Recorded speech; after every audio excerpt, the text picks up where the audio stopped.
무엇을 근심하고 걱정하고 염려하는가라는 내용으로 좀 정리한 내용들이 있어요.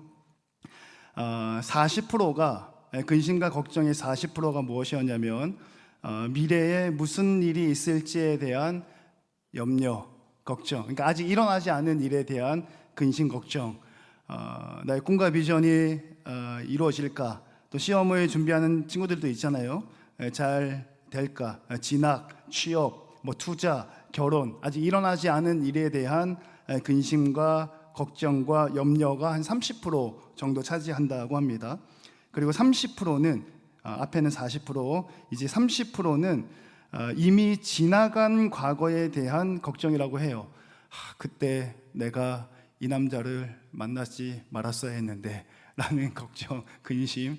그때 내가 이 선택을 해야 했는데, 내가 그때 이 회사에 말고 저 회사에 갔어야 하는데, 내가 이 대학이 아니라 저 대학을 갔어야 하는데, 이 전공이 아니라 저것을 해야 되는데, 이미 지나간 일에 대해서 걱정하는 것이 이제 30% 된다고 합니다.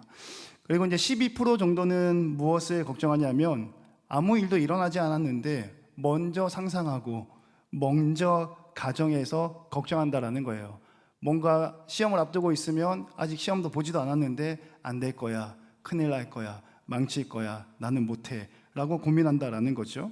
그리고 나머지 18%는 전혀 쓸데없는 일, 아무 의미 없는 일에 대해서 근심하고 걱정한다고 해요. 근데 왜 이렇게 근심과 걱정이 시대를 거듭할수록 늘어나느냐? 세계가 불안정하기 때문이다. 내가 속해 있는 세상, 나의 바운더리 안에 있는 세계가 완전하지 못하고 불안전하기 때문에 거기에 이제 질문이 생기게 되고, 내가 지금 이렇게 사업하는데 이게 잘 될까? 내 미래에 이런 비전이 있는데 이 시대에 맞는 걸까? 이제 질문이 생기면서 근심하고 걱정한다라는 거죠. 그리고 이런 근심과 걱정으로부터 벗어나려고 할 때는 크게 두 가지 방법이 있는 것 같아요. 오늘은 그 두 가지 방법을 비교하면서 함께 은혜를 나누고자 합니다. 첫 번째는 세상이 주는 평안이 있고요. 두 번째는 예수님께서 주시는 평안함이 있어요. 자, 세상이 주는 평안에는 큰 특징이 있습니다. 아마 여러분들이 평소에 자주 느끼는 그런 안락함, 평안함, 마음의 위로, 이런 것들이 아마 절반 이상은 세상이 주는 평안이지 않을까 하는 생각을 합니다. 그 세상이 주는 평안에는 아주 큰 첫 번째 특징이 있는데요. 언제 근심과 걱정이 사라지는가? 내 문제가 해결되면 근심과 걱정이 사라진다. 이게 세상이 주는 평안의 아주 큰 특징이죠.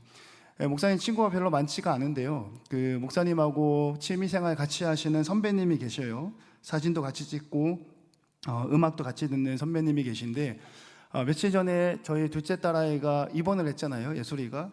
그래서 이제 만나기로 했는데 딸아이가 입원을 해서 선배님 제가 오늘 시간이 안 되겠습니다 말씀을 드렸더니, 목사님 저희 딸내미도 지금 대학을 졸업했죠. 다 큰 처자인데 저희 딸내미도 밤새 구토하고 열이 안 내려서 입원했습니다. 이제 이렇게 얘기하면서 우리의 만남은 다음으로 미뤄야겠습니다. 며칠이 지났어요. 한 주간 정도 지나고 월요일 날 이제 예솔이가 퇴원을 했거든요. 퇴원을 하고 집에서 정신없이 시간을 보내고 있는 늦은 오후에 또 제가 먼저 전화를 드렸어야 되는데 선배님이 또 먼저 전화를 주셨어요. 그래서 제가 전화를 드렸어야 하는데 죄송합니다 그랬더니, 목사님 아닙니다, 예솔이는 괜찮은가? 목소리 톤이 항상 한결 밝아요. 그래서 예솔이 오늘 퇴원했어요 이랬더니, 우리 영현이도 오늘 퇴원했습니다. 뭐 초음파, CT 뭐 아무 문제가 없어요. 뭐 건강하게 퇴원했습니다 이러면서 퇴원했다고 이제 보고한다고 목사님한테 전화드립니다 이렇게 얘기하셨어요.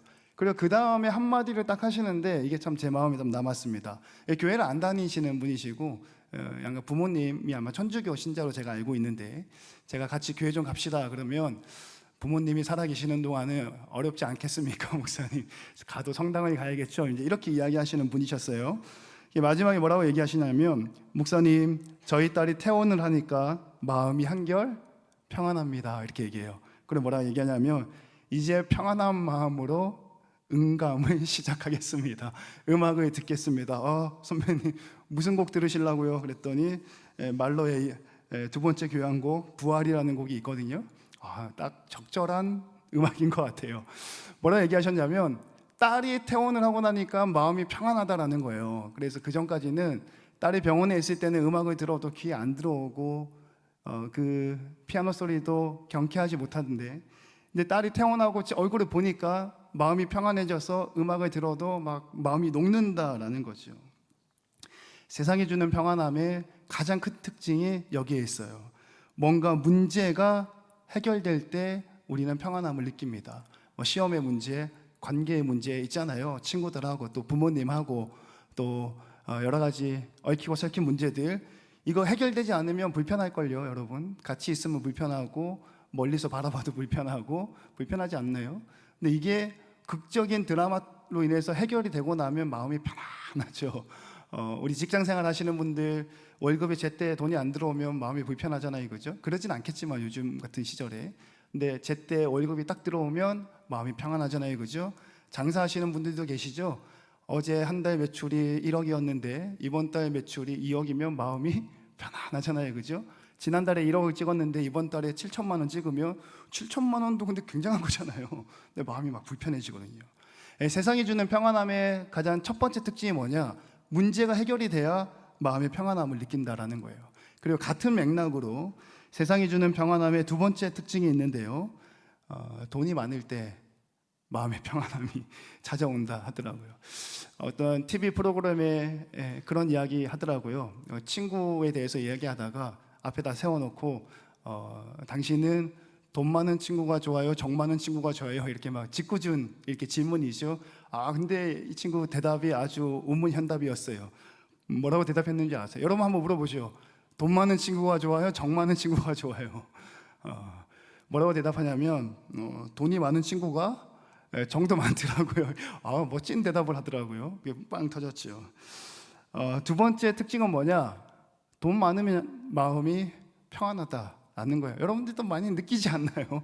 목사인 저도 그걸 느끼는 경우가 종종 있어요. 여러분 통장에 얼마 정도 들어 있으신가요? 한 수천만 원 들어 있으신가요? 죄송해요. 한 수백만 원 정도는 들어 있죠? 아니군요. 묻지 않겠습니다. 통장에 돈이 많이 있을 때 마음의 평안함을 느낀다라는 거예요. 조금 오래된 조사 결과이긴 한데요. 2010년 프린스턴 대학에서 연구한 결과가 있어요. 연간 소득, 그러니까 연봉쯤 되겠죠. 연간 소득이 대략 7만 5천 불이 되면 개인이 행복하고 평안하고 안락함을 느끼며 스트레스가 줄어든다, 이런 연구 결과가 나왔어요. 그래서 저는 그냥 웃고 지나갔는데 7만 5천 불? 얼마인 줄 아세요? 7만 5천 달러면 계산을 해보니까 현재 환율로 계산하니까 연간 연봉이 7만 5천 달러, 1억 46만 2,500원. 1년에 1억 46만 2,500원을 벌면 스트레스가 없대요. 연구 결과입니다. 이거 월로 나누잖아요. 한 달에 837만 1,875원을 여러분 벌고 계신다면 평생 스트레스 걱정할 필요가 없다라는 것이죠. 통장에 이 정도 돈이 있으면 평안하다라는 연구 결과가 나왔어요. 물론 이제 우리가 조금 이제 그렇게 큰 돈이 있지는 않더라도 내가 가지고 있는 적금 통장이라 주택 청약이라든지 아니면 월급이 들어왔다 나가는 입출금 통장, 체크카드에 사용되는 통장 안에 적정한 정도의 내가 먹고 입고 할 정도의 금액이 들어가 있으면 마음의 평안함을 느끼는 거는 사실입니다. 그렇죠? 공감할 수 있는 거예요. 그리고 세상이 주는 평안함의 특징들 중에 이 이외에도 무언가 내가 원하는 목표를 이뤘을 때, 또 영적으로나 정신적으로나 육체적으로나 건강할 때, 아프니까 좀 힘들더라고요. 자녀들이 아프니까 힘들고 본인이 아프면 더 힘들잖아요, 그렇죠? 그 선배님이 예민한 이유가 있어요. 그 선배님 사모님이 위암 말기까지 가셨다가 이제 다시 회복되신 분이시거든요. 그러니까 굉장히 예민하죠. 밤에 아무 이유 없이 구토하고 열나니까 얼마나 놀랐겠어요. 가족력이란 게 있잖아요. 그러니까 이 이외에도 세상이 주는 평안함의 큰 특징 중에 한 가지 축, 건강이 있을 수도 있을 겁니다. 근데 오늘 본문 말씀은 예수님이 뭐라고 얘기하셨냐면, 예수님이 주시는 평안함, 신앙생활에서 얻는 평안함은 세상이 주는 평안함하고 다르다, 이렇게 설명을 하고 있어요. 본문 말씀해 보니까 예수님이 평안을 주시는데 그 예수님의 평안이 내 마음 가운데 임하면 근심하지 않게 되고 두려워하지 않게 된다, 이렇게 기록돼요. 그 근심하다라는 단어는 물을 흐트리다라는 뜻을 가지고 있고, 두려워하다라는 단어는 용기를 잃어버리다라는 뜻을 갖고 있어요.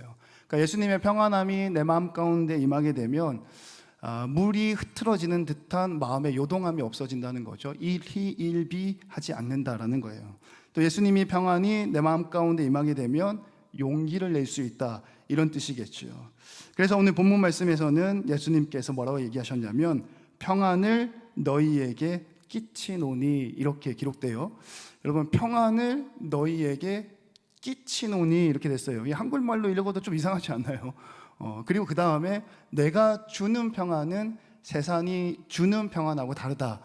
여러분, 이거는 성경의 저자가 굉장히 의도적으로 글을 쓰고 있습니다. 끼친다라고 기록되어져 있는 헬라의 원어를 살펴보면 남겨두다라는 뜻이 있어요. 남겨두다.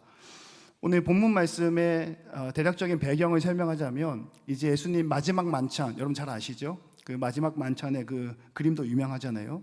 이제 조금만 지나면 예수님은 잡히시고 고난당하시고 십자가에 죽으시고 제자들하고 옆에 있을 수가 없는 그런 상황이에요. 조금만 지나면 제자들 곁에 예수님이 있지 않고 제자들을 떠나야 되는 그런 상황이에요. 예수님께서 늘 우리와 함께 하셨는데 그런 예수님이 사라지고 없다. 그러면 이 제자들 뭐 좋은 말로 했을 때 제자지만 사회적으로 봤을 때는 표현이 죄송합니다만 루저잖아요. 다 죄인들이고 다 손가락질 받는 사람들이고, 그나마 예수님 옆에 같이 서 있으니까 조금 이렇게 대우받는 것 아니겠어요? 물고기, 고기잡이, 그 사람들 굉장히 천한 사람들이에요. 그 정결예법이 있잖아요. 정한 음식과 부정한 음식. 물고기 잡는 사람들은 태생적으로 부정할 수밖에 없습니다. 왜냐하면 그물에 던졌는데 정한 물고기가 잡힐지, 정결한 물고기가 잡힐지, 부정한 물고기가 잡힐지 본인은 선택할 수 없거든요. 미꾸라지처럼 미끈미끈한 물고기가 잡혀서 그물에 묻고 그 그물을 만지면 그 사람은 부정한 사람, 일주일간 다른 사람하고 접촉을 할 수 없는, 그러니까 세상적으로 봤을 때는 다 고만고만한 사람들이에요. 근데 예수님이 옆에 딱 서 계시고 죽은 사람도 살려내고 뭐 수준 높은 이야기 딱딱하고 전혀 밀리지 않고 꿀하지 않고 딱딱 하는 모습에 제자들도 위신이 쓰는 거잖아요. 근데 조금 있으면 그 예수님이 없어진다라는 거예요. 그러니까 얼마나 마음에 근심, 걱정, 염려, 그런 제자들을 바라보고 예수님이 뭐라고 얘기하시냐면 나는 떠나가지만 평안을 너희에게 남겨둘게, 이렇게 얘기하는 거예요. 그리고 그 뒤에를 조금 더 의미화해서 해석하자면 너희는 남겨둔 평안을 붙잡기만 하면 된다라는 뜻이에요. 자, 평안을 너희에게 끼치노니 라는 말씀의 뜻은 평안을 남겨두고 내가 가겠다라는 의미예요. 자, 성경을 읽어서 아시는 것처럼 예수님 십자가에서 죽습니다. 그죠? 3일 동안 무덤 속에 있을 때 제자들은 그들의 인생 가운데 가장 큰 근심과 걱정의 3일이었을 거예요. 왜냐하면 자기 대장이 죽었잖아요. 자기 대장이 역적으로 몰려서 죽은 거 아니에요. 신성모독죄였잖아요. 신성모독죄.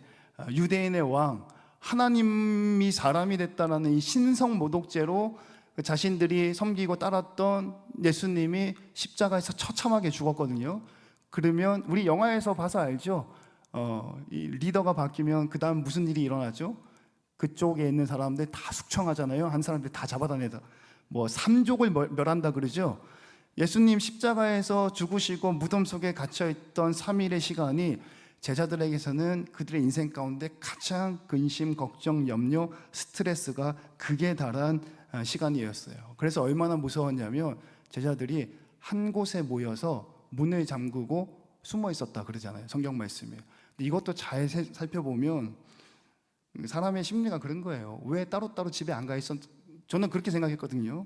왜 그냥 각자 집에 가서 숨어 있어도 되잖아요. 근데 한 곳에 모여 있었단 말이지. 서로 못 믿는 거죠. 쟤예요. 나는 아니에요. 그 예전에 뭐 사극이나 이런 영화 드라마 보면 그런 장면 많이 나옵니다. 밀고 하면 살려주고, 그죠?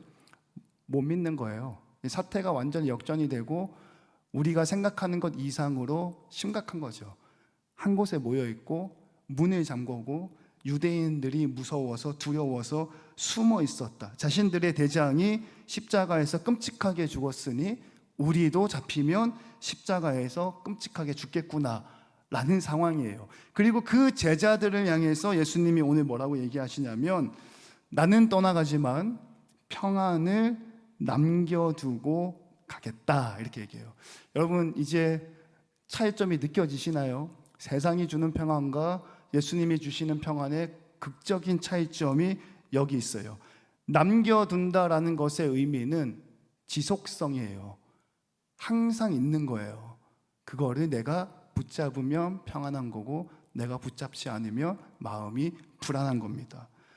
준다라는 의미는 특정한 물건을 누군가에게 던지는 걸 얘기하잖아요. 그 준다라는 헬라어에 담겨져 있는 뜻은 그 물건보다 주는 사람의 행동에 집중되어져 있는 단어예요. 자, 예수님은 자신이 평안을 남겨두고 떠나가겠다 그랬어요.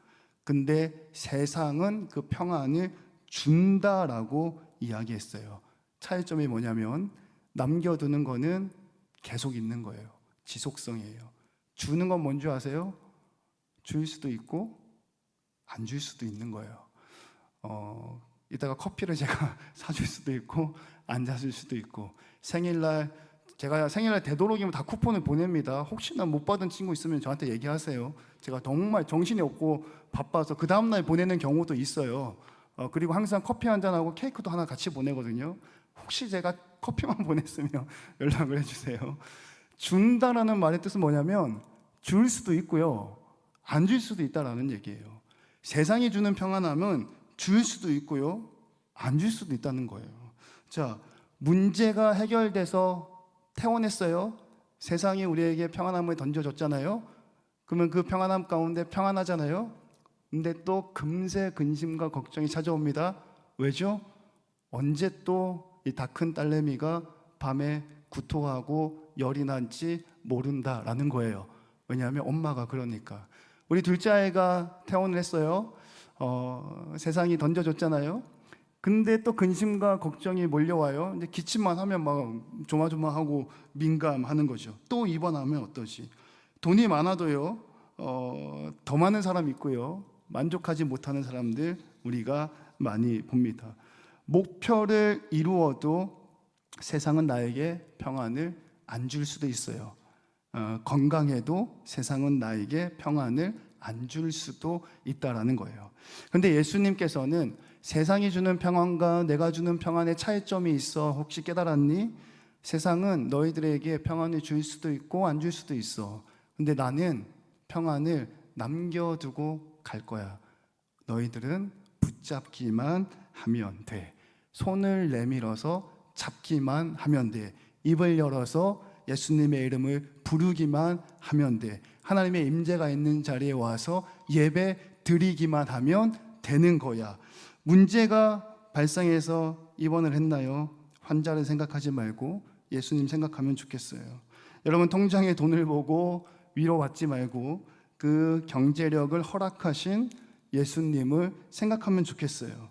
건강함에 만족하거나 또 그리하여 교만하지 말고 그 건강함을 허락하신 예수님을 생각하면 좋겠어요. 오직 예수님의 생각으로, 예수님이 남겨두신, 그래서 항상 내 곁에 있는 평안함을 손을 내밀어 입술을 열어 붙잡을 수 있는 여러분이 되었으면 좋겠어요. 여러분이 붙잡아야 할 평안함, 예수님 생각을 가로막고 있는 것이 혹시 있으신가요? 우리 대학생들이잖아요. 청년들, 직장인들이잖아요. 목사님이 어저께 임원 리더 회의했는데 이제는 그 갭 차이를 좀 느낍니다. 무슨 말하는지 잘 모르겠어요. 뭐라고 뭐 달력도 만든대요. 달력, 청년의 달력을 만든대요. 근데 무슨 말인지 모르겠어요. 그리고 또 무슨 카드를 만든대요. 전도할 때 무슨 말인지 좀 못 알아들었어. 알아들은 거는 그 카드에 나보고 사인을 해달래요. 그거밖에 모르겠어요. 못 알아들었어. 근데 너무 감사한 건 뭔지 아세요? 나도 못 알아듣고 우리 권사님도 못 알아듣고 또 너무 감사한 건 뭔지 아세요? 나도 못 알아듣고 이철이 어디 갔어? 이철이도 못 알아듣고 주진이도 못 알아듣고 어디 갔지? 저기 혜찬이도 못 알아듣고 얼마나 감사한지 몰라. 이 갭이 이제 좀 느껴지더라고요. 목사님 곰곰이 생각해봤어. 예수님 생각을 방해하는 게 뭐가 있을까? 조금 틀려도 이해해 주세요. 목사님 애쓰고 있어요. 학생들 공부 이제 또 시험 기간 다가오잖아요. 목사님도 대학원에 입학했는데 다시 이제 수업을 듣는데요. 대학원 수업은 이제 하나밖에 없고 학부 수업을 좀 많이 들어야 돼요. 자, 출근해서 일하다가 가디건에 마이 입고 그 구두 신고 학교를 갔거든요. 좀 늦게 들어갔어요. 30분 수업인데 한 27분 앞문을 딱 열고 들어갔는데 어떤 일이 발생했을까요? 첫 수업, 2학기 첫 수업. 문 열고 맨 앞에 앉아있던 애가 벌떡 일어나서 인사하는 일들이 발생을 할 뻔했으나 그렇지 않았습니다. 이제 학교 다니면 이제 조별 발제를 해야 되는데 나도 목사님 좀 지금 고민해요. 나이가 제가 43이잖아요. 22살, 3살짜리 아이들이 나랑 팀을 짤까? 그거부터 벌써 걱정이 돼. 공부에 대한 불안과 염려, 또 대학 진학에 대한 불안과 염려, 또 이제 취업하시는 분들도 계시고 또 직장 가운데 만족 못하시는 분들도 계실 거예요. 취업과 사회생활, 또 이제 결혼도 준비하셔야 되잖아요. 목사님은 많이 만나서 결혼해서 올라가는 거를 장려합니다. 결혼에 대한 또 막연한 걱정, 근심, 또 말은 안 하지만 또 관계 안에 문제가 없었으면 좋겠으나 있지 않겠어요? 관계에 대한 두려움도 있을 거고 좌절감도 느낄 거예요. 예수님을 가로막는 여러 가지 이유들이 있겠죠. 여러분, 오늘 본문 말씀에서 우리 주님 뭐라고 얘기하시냐면 두려워하지 마라, 하나님께서 지켜주신다. 용기를 잊지 말라, 주님께서 평안함을 남겨주셨다. 손을 내밀어서 입술을 열어서 주님의 이름을 부르며 예수님의 평안함을 누릴 수 있는 저와 여러분 되시기를 주님의 이름으로 축원합니다.